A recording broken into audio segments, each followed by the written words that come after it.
Listen, I'm dramatic, and even this relationship drama is too dramatic for me. That's when you know it's dramatic. First story. Am I the a-hole for leaving my incarcerated husband? We're all thinking the same question. What did he do? This story came February 26th. 2026. I, mid-20s female, filed for divorce from my husband, mid-20s male, who is currently in prison for a felony. He says that I am abandoning him at his lowest point and exaggerating everything. I am now starting to question myself. During our marriage, I worked and I went to school while he claimed he was looking for jobs. The issue is he refused to apply for retail, fast food, or anything that he thought was beneath him since he was prior military before getting arrested, even though we really needed help financially. His grandparents were the ones helping me with money because he wouldn't step up. When we both had jobs, things were actually pretty good. It felt like a partnership. But once he stopped working, everything fell on me. He also tried multiple times to meet up with other women and even attempted to pay for sex. Yet he would barely touch me, maybe once a month. His so-called brother even tried setting him up with other females. We constantly fought about this. Whenever I tried to leave, he would threaten to off himself or cry abandonment. I believe in mental health support, but I started to feel trapped. I was scared that he would hurt himself, hurt me, or hurt someone I love. There were incidents where he waved a weapon, can't say it, pew pew, even doing the symbols now. You get it.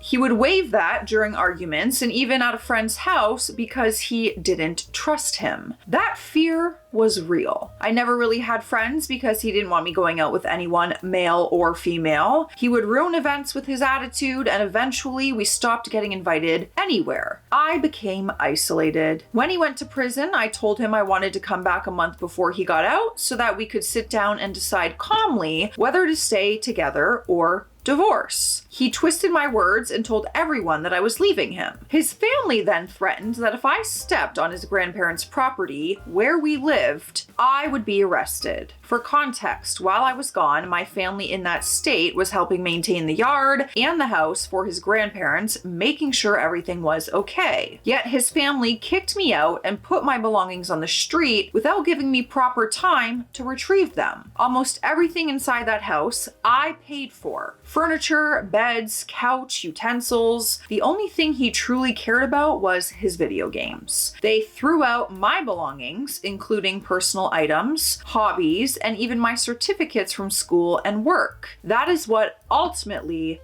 made me file. He's accusing me of being with another man because I didn't wait a full year. Meanwhile, when he would call, I would work double shifts or stay late at college just to cope with how unhappy I was. If I was helping someone at work or talking to someone at school, while on the phone with him, he would huff, get aggressive, and then hang up. Now his friends and family mock my brother for going to jail while my husband is the one currently in prison for a felony. When I finally told people I was leaving, they congratulated me. That honestly shook me. It made me realize how bad things must have looked from the outside. He says I'm delusional and exaggerating, but this has been 4 years of feeling small, controlled, lied to, isolated, and mentally drained. Now that he is incarcerated, I feel lighter. I'm focusing on myself for the first time in years. So, am I the a-hole for choosing to divorce him instead of standing by my man until he gets out? Girl, honestly, the fact that you had to write this out and ask for reassurance just shows the abuse that you've been in. It literally has you second guessing the situation you know you were in. That breaks my heart that you're out here literally being like, am I wrong? Blessing in disguise that he's incarcerated, because maybe that almost forces you to, or like allows you to. Maybe you wouldn't have been strong enough to leave if he wasn't, is what I mean by that. This is a blessing in disguise. A blessing. I'm scared for you. We have an update, and I hope it's a positive one. Okay, so the update came 5 weeks later, March 30th, 2026. I wanted to share where I'm at now. My divorce was officially granted. I will personally throw you a divorce party, and you are all invited. Okay? We're celebrating. It was granted on March 27th, 2026 at 10:25 a.m. I was able to change my name back to my maiden name, and since then I have completely restarted my life. I already moved across the country with my pups, I got my own 1-bedroom apartment, and I'm now working full-time at a hospital. Life has honestly been treating me really well lately, aside from being a little under the weather the week of my divorce until now. I feel more at peace, more independent, and like I'm finally able to move forward. Thank you to everyone who gave me advice, support, and encouragement. It truly helped me process everything, and it gave me the push I needed to make this decision. When the judge granted my divorce, I felt so happy, so relieved, I couldn't stop smiling. Now it's time for this new chapter in my life and to start the process of changing my name under everything. That makes me so happy. And I hope you never hear from that man ever again. I'm still worried though. I still worry for your safety, but I also watch a lot of true crime. I'm always going worst case scenario. Next story. My fiance has been sexting with a woman and doesn't consider it cheating. I'm already annoyed. Do I have to read this? I just know that this is gonna piss me off.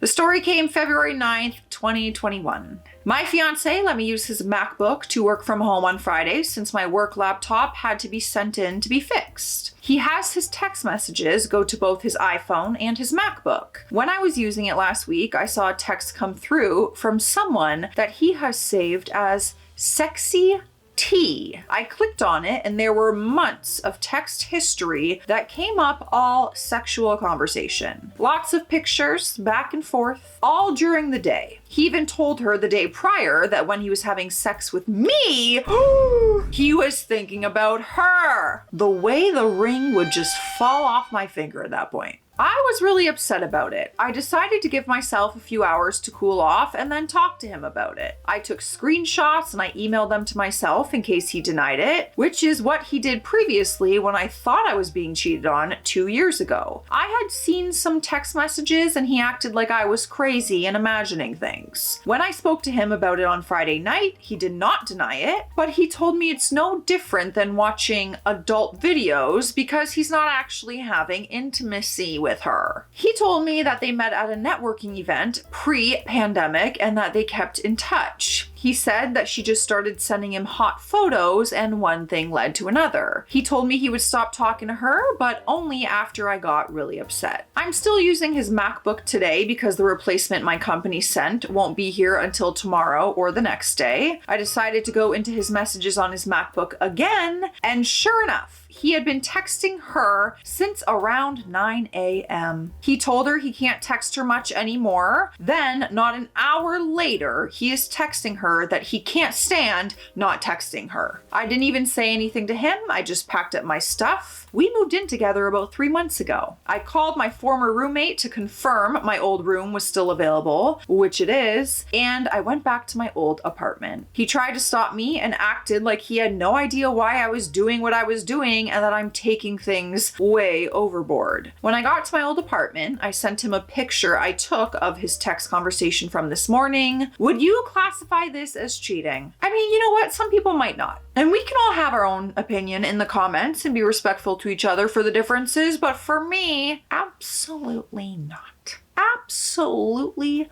not am I tolerating this. It's so cheating for me. No, don't like that. I understand the physical aspect. Okay, maybe not the physical cheating because they're not physically, emotional cheating, whatever you want to call it. I don't care. It's unfaithful. You're committed to me. That's crazy to try and justify that. However, if you feel differently, some people I've seen only consider cheating if it's physical. They don't really believe that emotional cheating is emotional cheating. Like they don't really think that that's cheating.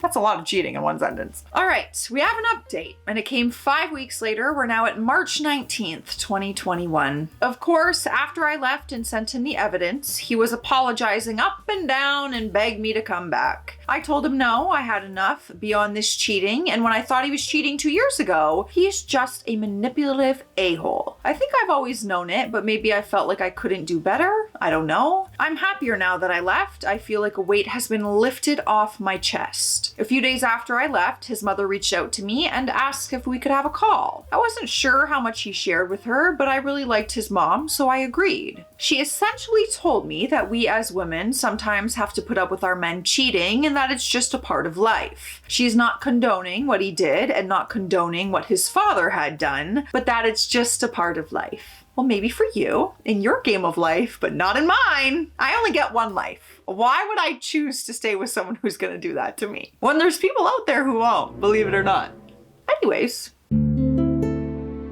She then went on to tell me that he's a good provider and would provide for me and any children that we end up having. But sometimes in return for him being a provider, I need to put up with some stuff that I may not like. I told her the conversation was over. For those of you with children, if your significant other is cheating, please don't let your child think it is okay. I believe my ex thought he really was doing nothing wrong because of what he saw in his family. I never would have imagined I would have had to set boundaries in this way. I had a long talk with my mother and she thinks I did the right thing and would kill my father if he did anything like that. I understand some people have open marriages and that is not what I'm talking about here. I'm talking about having a side piece without the other person's consent. Preach.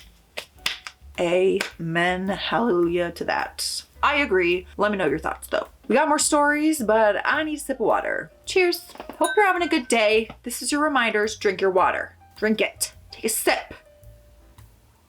This does not show the state of my life right now. I don't know what does. Okay? It's been a lot. It's been a really busy few weeks. Chaos everywhere. I have to get this under control. I'm aware. Fully aware. Next story, my wife is a stay-at-home mom and has racked up $17,000 of debt in the past 11 months behind my back.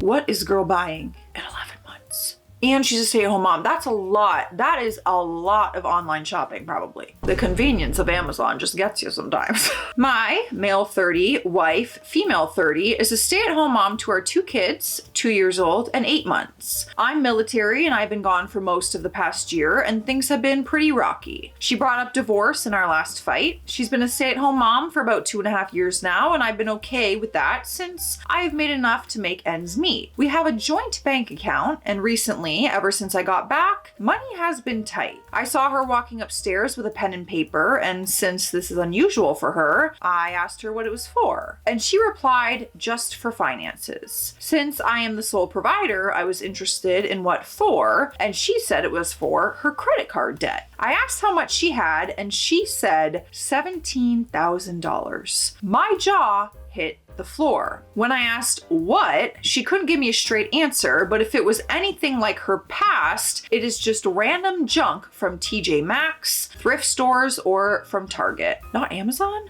The past 3 months, we have overdrawn our checking account every month because of her impulse purchases. Every time I bring it up, she gets very defensive and it ends in a fight. Backstory. Last summer, I consolidated our credit card debt into a $32K loan with a lower interest rate, and I've been making payments on that ever since. We both had 2 credit cards. We agreed to freeze one and only use one each. She never froze that one and continued to use both cards. I'm military and I left for 8 months and she went and stayed with my parents where most groceries were taken care of, with the exception to baby formula, so I couldn't see those daily spending habits. My parents said that there were boxes of Amazon packages nearly every day though. Amazon Prime will get you.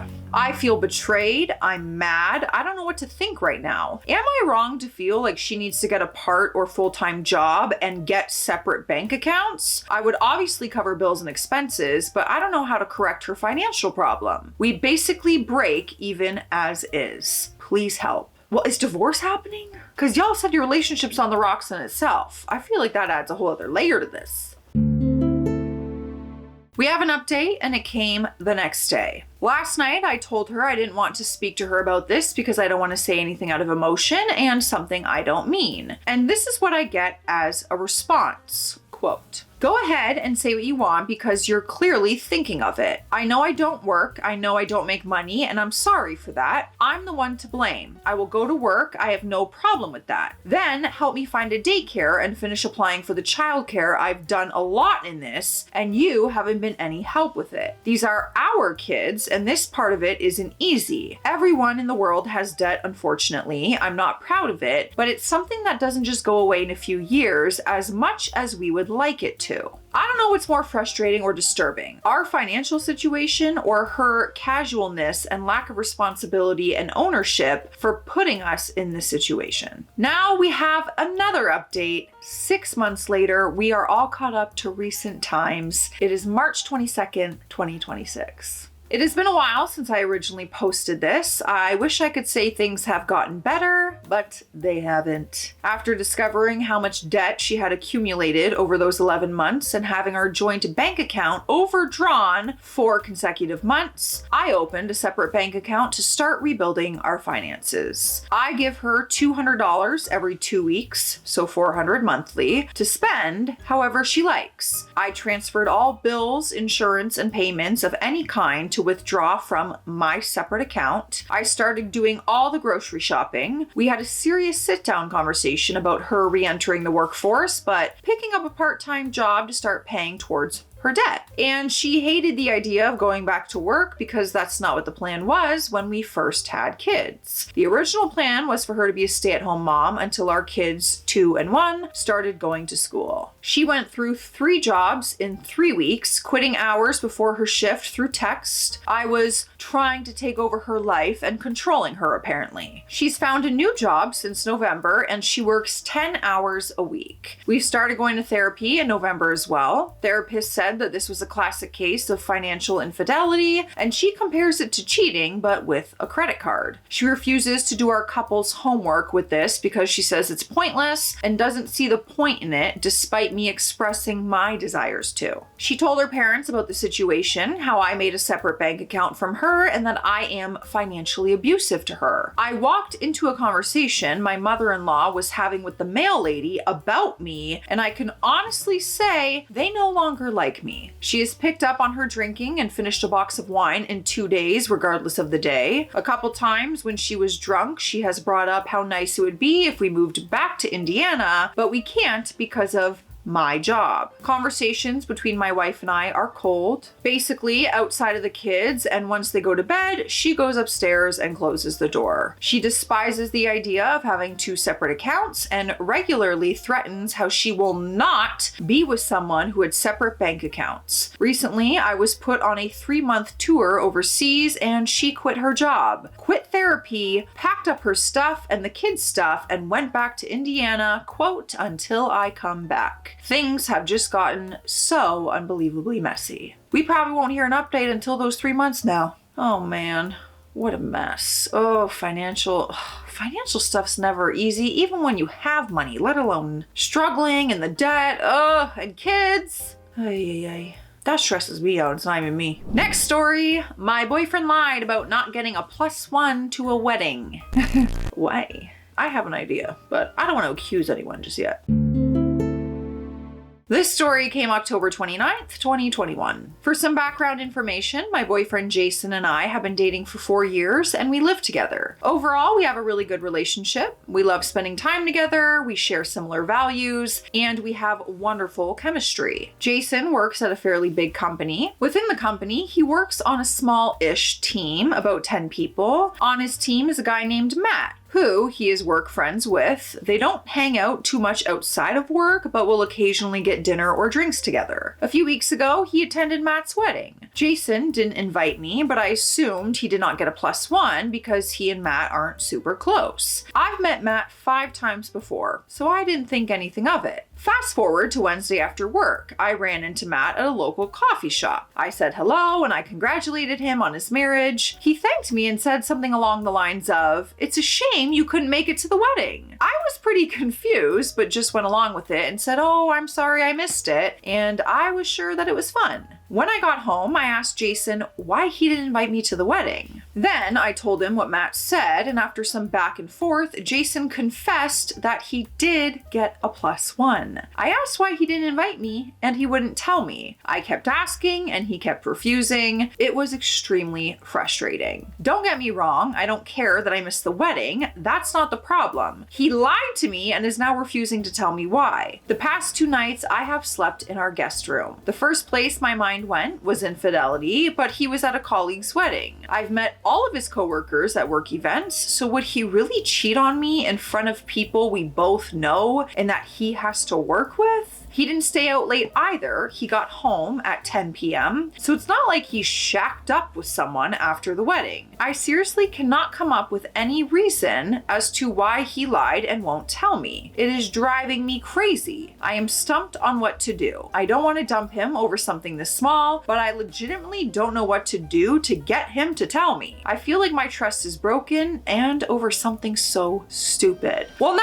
I'm pissed because I want to know. Okay, hopefully we're about to find out because there's an update. It came 3 months later. We're now at January 30th, 2022. So it has been months since the original conflict with Jason, and I finally, just yesterday, got an answer about what was going on. After our initial argument, I kept living with Jason for another month. It was honestly awful. There was always this weird tension between us, and it felt like we were roommates who didn't even really like each other. We went from a happy, loving couple to people who just cohabitated awkwardly together so quickly. And he was willing to accept this just to keep some secret. It hurt so badly. After that awful month, I told him that if he didn't tell me his reason behind lying about the +1, then I was going to break up with him and move out. He begged me not to end it. I begged him to tell me. Neither of us would give up, so I ended it and I moved back out to my parents' house. Since then, I've been dealing with heartbreak and I've been in a really bad place mentally. I am still currently living with my parents, even though I said I would find my own place at the start of the year. Around a week ago, I received a text from my good friend telling me she thinks that she knows why he lied. She sent me a picture of Jason's Instagram. It was a picture of him holding a woman romantically. Not only that, but I recognized the woman as one of Jason's coworkers. After this, I called my friend who sent the picture and cried and cried and cried. I've never felt so emotionally exhausted. I mean, we could have guessed, right? It had to have been something infidelity-wise. Yesterday, I did something a little dumb. I texted Jason and I asked him if he cheated, and he decided to be honest with me this time. He told me that he hadn't physically cheated, but he and this woman had basically been having an emotional affair for months prior. I guess he didn't invite me to the wedding because he didn't want his real girlfriend and his work girlfriend to meet. I finally got my answer, but I wish I hadn't. He was willing to ruin our relationship over some work relationship. I doubt he even cared that I left him, considering he had a backup girlfriend to turn to. You guys were right, but I wish you weren't. That was my guess. I don't know if your mind went there, but obviously, like, there's a reason. He doesn't want you there because someone else is there that he doesn't want you there, you know? Even if it was just like he had a crush on someone and it wasn't this whole affair. Like, there was a reason why he didn't want you there. Wild. Let me know your thoughts, you guys. See you in the comment section. Stay classy out there. Stay sassy. Bye.